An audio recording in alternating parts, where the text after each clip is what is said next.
மூச்சு விட்டுக் கொள்ளும். ஒன்று, குளிர்காலத்தில் நாம் அனுபவிக்கக்கூடிய கடுமையான குளிர். இரண்டாவது, கோடை காலத்தில் நாம் அனுபவிக்கக்கூடிய வெயிலுடைய உச்சம்.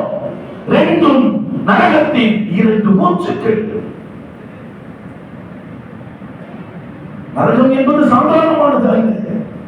சஹாபாக்களோடு பெருமானார் ஸல்லல்லாஹு அலைஹி வஸல்லம் அவர்கள் உட்கார்ந்து பேசிக்கிட்டு இருக்கும் போது பிரம்மாண்டமான ஒரு இடியை போன்ற சத்தம். சஹாபாக்கள் பெருமானாரை சுற்றி அமர்ந்திருக்கின்றார்கள். பிரம்மாண்டமான ஒரு சத்தம். திடுக்கிட்ட சஹாபாக்கள் பயத்தோடு கேட்டார்கள், யாரும் சொல்லுங்களா, என்ன ஒரு மாதிரியான சத்தம்? ததுரமாக உங்களுக்கு எதற்கு தெரிகின்றதா? சொன்னார்கள், இறைவன் இறை தூதரமே அதை அறிந்தவர்கள். என்ன சத்தம் என்று எங்களுக்கு தெரியவில்லை, பயமுறுத்துவதாக இருக்கின்றது. சொன்னார்கள், நபிகள் நாயகம் ஸல்லல்லாஹு அலைஹி வஸல்லம், ஹாதா ஹஜரன் ரப்பி ஃபின்னா முந்து 70 ஹரீஃபா. 70 ஆண்டுகளுக்கு முன்னால் நரகத்தை நோக்கி வீசப்பட்ட ஒரு கல். என்ன சத்தம் தெரியுமா? 70 ஆண்டுகளுக்கு முன்னால் நரகத்தை நோக்கி வீசப்பட்ட ஒரு கல். ஃபஹுவ யஹ்மி பின்னாரி இலல் ஆன். இப்பொழுதுதான் நரகத்தின் அடித்தட்டை அந்த கல் தொடுகின்றது. எவ்வளவு தூரம்? ஒரு கல் வீசப்பட்டு 70 ஆண்டுகள் அது சென்று தரையை அடைகின்றது என்று சொன்னால் நரகத்தின் ஆழம், அதன் கடுமை, அதன் கொடுமையை இந்த சமூகம் உணர கடமைப்பட்டிருக்கின்றது. பசி, தாகம், பயம், நெருக்கடி, உஷ்ணம், கடுமையான புகை, இதுதான் நரகத்தின் வேதனை. பசிக்கு கன்னி மரம் உணவாக கொடுக்கப்படும். இங்கு உள்ளதை போன்று இருக்காது. பூமியில் உள்ள கன்னி செடிகளை போன்று நரகத்தின் கன்னி செடிகள் இருக்காது. பெருமானார் விளக்கம் சொன்னார்கள், நரகத்தில் உள்ள கன்னி மரத்தின் ஒரு சொட்டை துனியாவில் விட்டால், பூமியில் விட்டால் ஒட்டுமொத்த பூமியும் நாசமாகிவிடும். ஒரு சொட்டு. இதைத்தான் இந்த உலகத்தில் பாவத்தில் மிகைத்தவர்களை, இறைவனை மறந்தவர்கள் உண்ணுவதற்கு கொடுக்கப்படும் என்று சொன்னார்கள் நபிகள் நாயகம் ஸல்லல்லாஹு அலைஹி வஸல்லம். நரகத்தை பற்றி பேசும்போது ஷைத்தான் ஒரு தூண்டுதலை சொல்லுவான். நரகத்துல நீ ஈமான் கொண்டுட்டா தப்பிச்சு சுவனத்துக்கு போயிடலாம்ங்கிற ஒரு வஸ்வாசை ஷைத்தான் உண்டாக்குவான். பெருமானார் சொன்னார்கள், நரகத்தில் கால் வைப்பது ஒரு ஹக்கூக் என்பது, நுழைந்து விட்டு வெளியே வருவது ஒரு ஹக்கூக் என்பது 40 ஆண்டுகள் என்று சொன்னார்கள் நபிகள் நாயகம் ஸல்லல்லாஹு அலைஹி வஸல்லம். 40 ஆண்டுகள் இந்த வேதனைகளை ஒருவன் அனுபவித்தால் அதன் நிலைமை எப்படி இருக்கும்? நிலைமை எப்படி இருக்கும்? மாணவர்களே, வாழ்வும் மரணமும் நரகத்துக்கு இல்லை. இன்னஹு மையத்தியஹு முஜ்ரிமன் ஃபைனஹு ஜஹன்னம் லா யமூது ஃபீஹா வலா யஹ்யா. தண்டனை கொடுக்கப்பட்டுக் கொண்டே இருக்கும். வாழ்வும் இல்லை, சாவும் இல்லை. ஒரு தோல் அது நெருப்பு பட்டு கரிகின்றது என்று சொன்னால் அடுத்த தோல் வரும். இந்த காரணத்தை சொல்லியும் நரகத்திலிருந்து தப்பித்து விட முடியாது. தப்பித்து விட முடியாது. எல்லாம் சொல்றானா இல்லையா? உங்களது வாய்கள் பூட்டப்படும். நான் தெரியாம செஞ்சிட்டேன், என்னால செய்ய முடியல, எனக்கு நோய், எனக்கு பலவீனம், எந்த காரணத்தை சொல்லியும் இறைவனிடம் தப்பிக்க முடியாது. இறைவனிடம் தப்பிக்க முடியாது. எந்த பகரத்தை கொடுத்தும் நரகத்திலிருந்து தப்பிக்க முடியாது. பெருமானார் ஸல்லல்லாஹு அலைஹி வஸல்லம் அவர்கள் சொன்னார்கள், அததுருன மல் முஃப்லிஸ். திவாலாகி போனவன் என்றால் யார் என்று உங்களுக்கு தெரியுமா? நாசமாகிட்டானே, அது யார் தெரியுமா? திவாலாகி போயிட்டானே அப்படின்னா யாரும் தெரியுமா? சஹாபாக்கள் சொன்னார்கள், யா ரசூலுல்லாஹ், அல் முஃப்லிஸ் ஃபீனா மல்லா திர்ஹம் வலா மதா. உலகத்தின் பொருளாதாரமும் காசுபணம் யார்கிட்ட இல்லையோ அவன் தான் திவாலாகி போனவன். சஹாபாக்கள் சொன்னாங்க. பெருமானார் அதற்கு பதில் சொன்னாங்க, இல்லை, என் சமுதாயத்தில் திவாலானவன் யார் தெரியுமா? இன்னல் முஃப்லிஹ் மின் உம்மத்தி யாத்தி யௌமல் கியாமா பிஸ்ஸலாத்தி வஸியாம். நாளை மறுமையில நான் தொழுகையாளி, நான் நோன்பாளி என்று ஒருவர் வந்து நிற்பார். நான் தொழுகையாளி, நான் நோன்பாளி என்று ஒருவர் வந்து நிற்பார். ஒருவர் வருவார், உலகத்தில் வயத்தி கசத்தமஹாதா, உலக வாழ்க்கையில் யாராவது ஒருவரை திட்டி இருப்பார், யாராவது ஒருவரை அவதூறு சொல்லி இருப்பார், யாருடைய பொருளையாவது முறைகேடாக பயன்படுத்தி இருப்பார், யாருக்காவது அநியாயமாக இரத்தம் சிந்துவதற்கு காரணமாக இருப்பார், யாரையாவது அடித்திருப்பார்.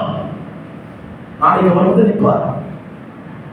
அல்லாஹ், நான் தொழுகையாளி, நான் உனக்காக நோன்பு நோற்றேன், எனக்கு சுவனத்தை தான் என்று சொல்லும் போது உலகத்தில் இவர் சாதாரணமாக செய்த திட்டதையோ அடித்ததையோ யாரையும் மோசடி செய்ததையோ நாளைக்கு வந்து நிற்பார்.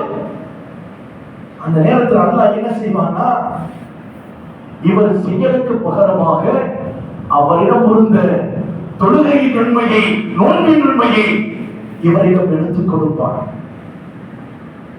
இவரிடம் எடுத்துக் கொடுப்பார். அவர்கிட்ட ஒண்ணுமில்லையே, இவர்கிட்ட பாவத்தை குழந்தைக்கு அவர்கிட்ட போட்டுவான். பெருமானார் சொன்ன வார்த்தை, அபூ ஹுரைரா ரலியல்லாஹு தஆலா அவர்கள் சொல்லக்கூடிய செய்தி முஸ்லிம் ஷரீஃபிலே பதிவு செய்யப்பட்டிருக்கு. உலகத்தில் செய்த சின்ன சின்ன விஷயங்களுக்காக மறுமையில் பிடிக்கப்படும். யாரும் பார்க்கலையே, இங்க அண்ணன் வீட்டு சொத்து தேவை, யாரும் பார்க்கலையே, பணத்தை எடுத்துட்டு வந்துட்டேன், யாரும் பார்க்கலையே, ஒரு அடி செவத்தை எடுத்துட்டேன், அங்க தப்பிக்க முடியாது, தப்பிக்க முடியாது. பெருமானார் சொன்னார்கள், இறை அடியார்களில் ஒவ்வொரு நபரையும் அல்லாஹ் நேருக்கு நேராக விசாரணை செய்வார், நேருக்கு நேராக விசாரணை செய்வார். ஏராளமான நபர்கள் குர்ஆன் நமக்கு சொல்லித் தரும் நரகத்தில் தண்டனையை பெற்றவர்கள். ஷைத்தானின் சூழ்ச்சியை தாண்டி, இறை நிராகரிப்பை தாண்டி இஸ்லாத்தை ஏற்றவர்கள், வணக்க வழிபாடுகளில் இருந்தவர்கள் கூட நரகத்தின் தண்டனையை பெற்றுக் கொள்வார். யார்? அறவே தொழுகையை கையில் எடுக்காதவர்கள், தொழுகின்ற தொழுகையில் கூட பேணிக்கை இல்லாமல் தொழுதவர்கள், ஜகாத்தை சரியாக கொடுக்காமல் அதில் மோசடி செய்தவர்கள், தன்னுடைய நன்மை தீமை பதிவேடுகளில் அதிகமாக பாவங்களால் நிரப்பப்பட்டவர்கள், வாழும் காலத்தில் மக்களுக்கு மத்தியில் தீய பண்புகளோடு வாழ்ந்தவர்கள். இவர்கள் இஸ்லாத்தை ஏற்றவர்களாக இருந்தாலும் அவர்களுக்கு நரகத்தின் தண்டனை உண்டு என்று சொன்னார்கள் நபிகள் நாயகம் ஸல்லல்லாஹு அலைஹி வஸல்லம். நரகத்தில் முதலில் 3 தீர்ப்புகளை அல்லாஹ் கொடுப்பார். 3 தீர்ப்புகள். முதல் தீர்ப்பு யாருக்கு தெரியுமா? ஷஹீதுகள் வருவார்கள். எல்லாரும் இல்ல, ஷஹீதுகள் வருவார்கள். அல்லாஹ் கேட்பான் அவர்கள்ட்ட, இவ்வளவு பெரிய அன்கொடைகளை உலகத்துல உனக்கு தந்தனே, நீ என்ன செஞ்ச? இந்த ஷஹீது சொல்லுவாரா, இறைவா, உனக்காக, உன் மார்க்கத்திற்காக என் உயிரை தியாகம் செய்தேன் இறைவா,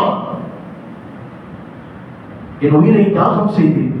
அல்லாஹ் சொல்லுவானா, நீ பொய் சொல்ற, உலகத்துல இவர் உயிர் தியாகி, நாற்பெரும் போர் வீரன் என்று சொல்ல வேண்டும் என்பதற்காகத்தான் நீ யுத்த களங்களில் போர் செய்தாய். நீ எதை ஆசைப்பட்டாயோ உலகத்துல மக்கள் அதை சொல்லிட்டாங்க, நரகத்துக்குள்ள போன சொல்லுவாங்க. இரண்டாவது தீர்ப்பு, ஒரு அறிஞரை அல்லாஹ் அழைப்பார். அறிஞரை அழைத்து இறைவன் கேட்பார், உலகத்தில் கல்வியை, ஞானத்தை உனக்கு தந்தேனே, எனது அறிவுக்குறைகளை வாரி கொடுத்தேனே, நீ என்ன செய்தாய்?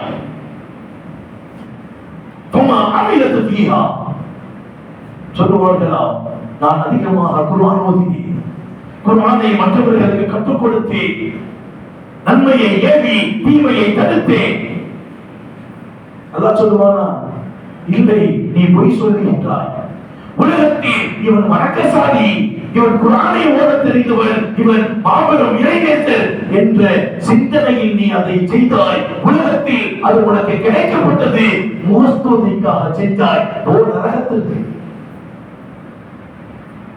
மூன்றாவது அல்லாஹ் தீர்ப்பு கொடுப்பான். ஒரு செல்வந்தரை அழைப்பார்.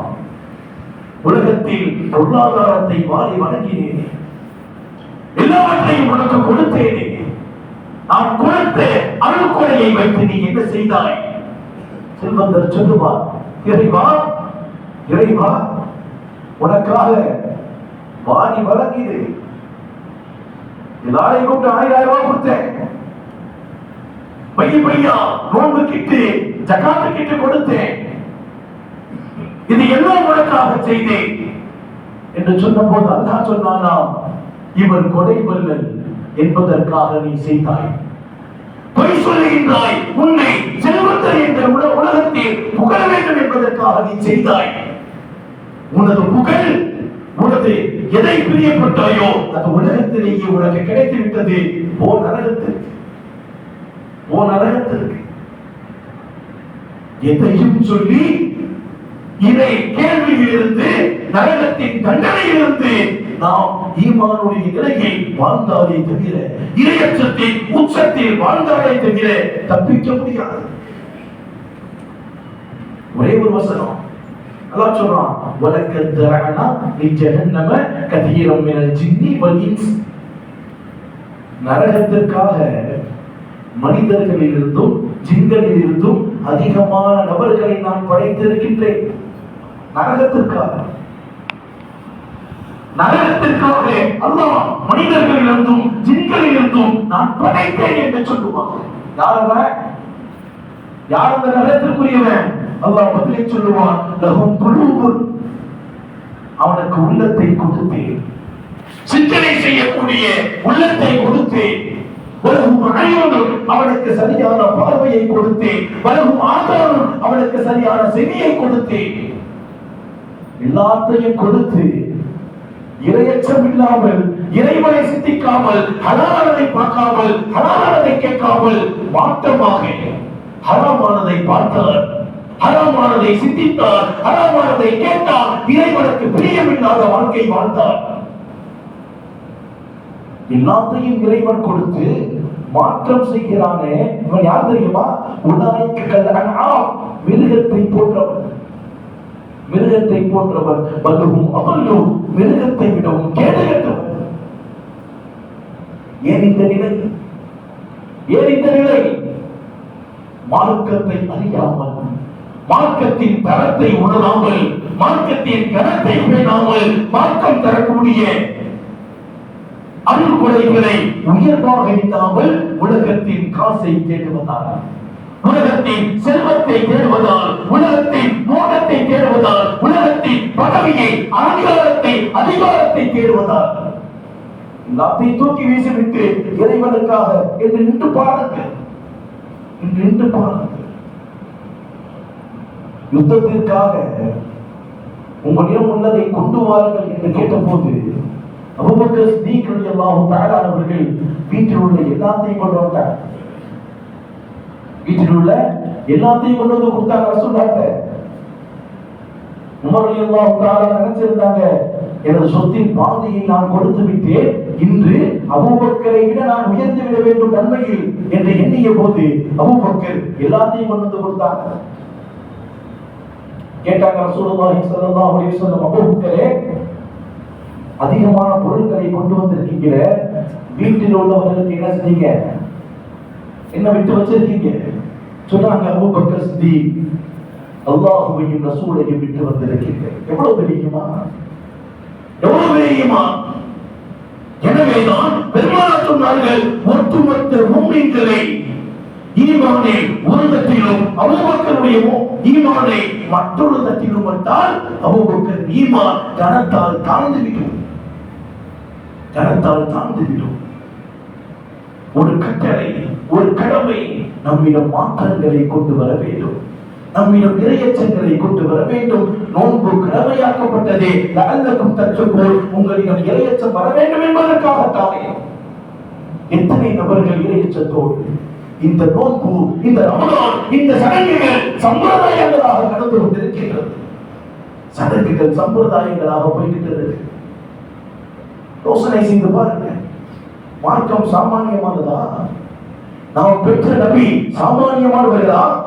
1400 ஆண்டுகளுக்கு முன்னால் மக்களுக்காக அழுதவர்கள், 1400 ஆண்டுகளுக்கு முன்னால் உங்களை நேசித்தவர்கள், அவர்களுக்கு அந்த குடும்பம் உண்டு, மனைவி உண்டு, மக்கள் உண்டு, எல்லாத்தையும் விட்டுவிட்டு யா உம்மத்தி யா உம்மத்தி என்று கதறியவர்கள்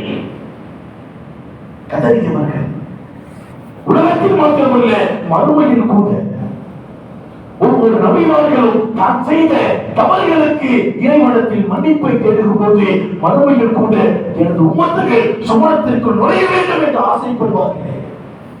அந்த நபி கொண்டு வந்த தீன், அந்த நபி கொண்டு வந்த வார்த்தைகள், அந்த நபி நமக்கு கொடுத்த சட்டதிட்டங்கள், நோன்பை கூட சரியாக நிறைவேற்றாமல், ஜகாத்தை கூட சரியாக நிறைவேற்றாமல், ஈமானை கூட இறைவனுக்காக அல்லாமல்